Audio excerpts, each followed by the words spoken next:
After that dramatic intro, I'm just here to talk about the good, the bad, and the ugly of the Oura Ring 4. Should you get it? Let's find out. So to start off, I just want to go over the generic specs for a lot of the rings, and we can talk about my experience versus what Oura is saying. Oura says that your ring will weigh at least 3.3 grams, which really isn't that much. For a comparison, the Apple Watch Ultra can weigh 61.4 grams, so it's significantly lighter.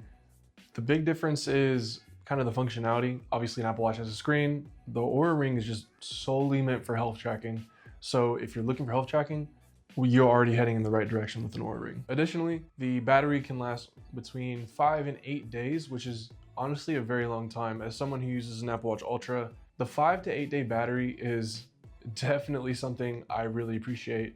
I pretty much don't have to think about the battery because I tend to charge it before that 8 day time frame anyway. As I mentioned earlier, it's a health tracking piece of technology. It is solely meant to just track your health metrics, and it tracks it a lot. There's one downside, and I'll get into it later. It requires a subscription. But without the subscription, it gives you 3 key metrics. It gives you your readiness score, it gives you your sleep score, and it gives you your activity score. Across all of those fronts, you can kind of see where your score is at, although with a subscription, you can see a bit more detail, and again, I'll go into that later. There's 6 colors of the ring. There's silver, there's glossy black, there's stealth, which is like a matte gray finish. There's your brushed silver, there's gold, and there's rose gold. And they kind of recently came out with some ceramic finishes, and they tend to have more of like a pastel green, blue color. I did notice, however, I ran into somebody who I know who has a ceramic Oura Ring. The ceramic ones are a little thicker. So if you want a slim profile, I definitely suggest getting a metal one as opposed to a ceramic one. So now that we got the basics out of the way, we're gonna talk about the good, the bad, and the ugly about the Oura Ring. The good. The first thing I wanted to talk about was the materials. So like I mentioned earlier, you can get a couple different finishes. You can get a metal version and you can get a ceramic version. The metal version can either be polished, it can be brushed, or it can be this matte gray finish, which is the one I have. And on the inside of them all, they seem to kind of have this silver brushed, it is titanium finish. You can't really see it when you're wearing the ring, just a little bit on the ends. So I don't know if you can see here. So on the ends there's like a silver piece that you can see. It's not really too visible, but if that bothers you, sounds like you're out of luck, sorry. Another one of the pros, and I kind of talked about it in the beginning of the video, was the battery. The battery life is really nice. When it compares to the Apple Watch, it can last twice as long at least, and it's kind of nice to not really have to think about it. So having it on for a longer period of time really isn't a problem, and that's kind of enabled by the battery life. Another key thing, which I didn't even think about before I got it, was it can kind of store your data when it's not connected to anything. So if you're in a spot where you don't have any Wi-Fi, say a plane or something like that, your data will continue to be tracked and then uploaded to your phone. Even without any Wi-Fi or service connection, it will still update it when it does receive Wi-Fi. It's kind of nice knowing that, valuable data won't be lost somewhere if I lose connection for a second. So the second point I want to make on the good is the software. The app is super slick. I think it's really well designed, and not only does it show your data very well, it is just a beautiful app in and of itself. Another thing I really like is that it has wonderful integrations with a whole bunch of the other apps I use. For example, if you use Strava, the running app, it will integrate with that. If you use a calorie counting app, it will integrate with that. If you like, your meditation apps, it can integrate with a couple of those. It integrates with so many different things, including Apple Health, that it kind of just allows you to all exist into one ecosystem, and I really appreciate that. So outside of the integrations though, a lot of the in-app features are really nice. For example, I love my sleep tracking. It kind of gives me an idea of why I'm so tired the next day, or it can kind of give you those key points as to why you're feeling the way you do. So Oura tries to give you kind of a holistic view. It's not just your body metrics and feeding you that data. It kind of breaks it down for you. So it'll go into your eating, it'll go into your sleeping, it'll go into your exercise habits. It takes in all of those and gives you kind of insights for each one of those. So whether that's your readiness score, your sleep score, your activity score, it'll give you predictions on how you may feel or why you feel this way. So your readiness score takes in 5 key components. So it takes all of those, it conglomerates it, and kind of gives you a score so you can get an overall picture of how you're feeling. There are a couple other health insights that I really appreciate. It's your sleep tab, it's your activity goal tab, it's your daytime stress tab, and your daytime heart rate tab.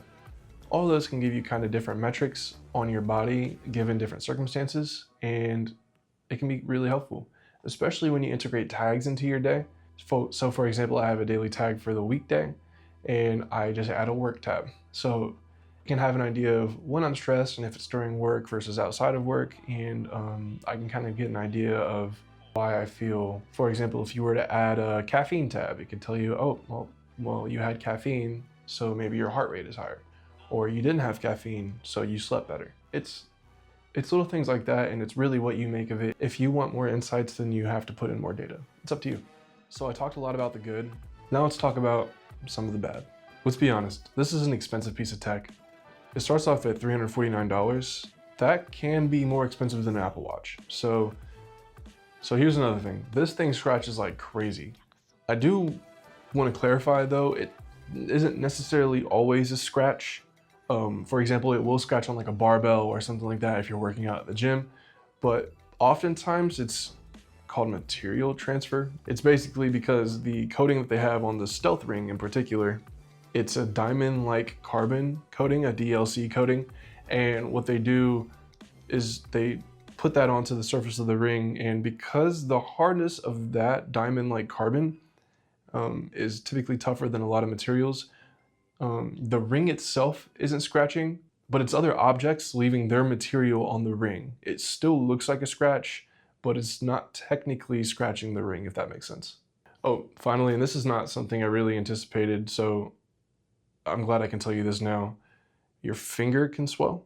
So because you always have something on your finger, even when you're sleeping, even when you're working out, your hands can swell a little bit. So just be careful when you're sizing your ring. I opted for a bigger ring because at night and while I'm working out, my fingers can swell a little bit, and it could be kind of uncomfortable to have a ring so snug on your finger. Just keep that in mind before you buy a ring. And let's wrap it up with the ugly. This is the number one thing, and I feel like this is a problem across the industry: subscriptions. So this subscription isn't incredibly expensive. It's $6 a month, but it's a subscription nonetheless. The reason I don't really like the subscription aspect is because it has the capability to do all these things. You have to pay to unlock them. It's kind of similar to the BMW seat warmer situation. Oh my God, bro. Oh, hell no, man. It just doesn't feel right. Maybe this is something that's obvious to some of y'all, but to me it wasn't. Is the skin underneath my ring started to peel off. And I later found out that was just because I was washing my hands with my ring on, and that little water trapped under your ring kind of makes the skin just peel away. So now when I wash my hands, I take my ring off, I dry the area really well, and then I put the ring back on. It would be a nice warning to have for the Oura ring, is to kind of, hey, be careful, dry under the ring when you're done, because on the website they kind of say that you can wear it in pools, you can wear it in a jacuzzi, but they don't really mention like, hey, skin will just fall off your hand. You know, I would have appreciated that. So that's kind of the ring in a nutshell. Overall, it's a really impressive piece of tech. It's also a very expensive piece of tech. Would I recommend it? Well, I would say this. If you're looking for a more in-depth health tracker, something that gives you more detail than even an Apple Watch, I would say absolutely get it. Actually, if you want me to do a comparison between the Apple Watch and the Oura Ring, tell me down in the comments. But anyway, it's battery life, it's software, it's app integrations, the whole package. It's a really good thing. Like, I love the health tracking that comes along with it, but although expensive, and you have to pay a subscription.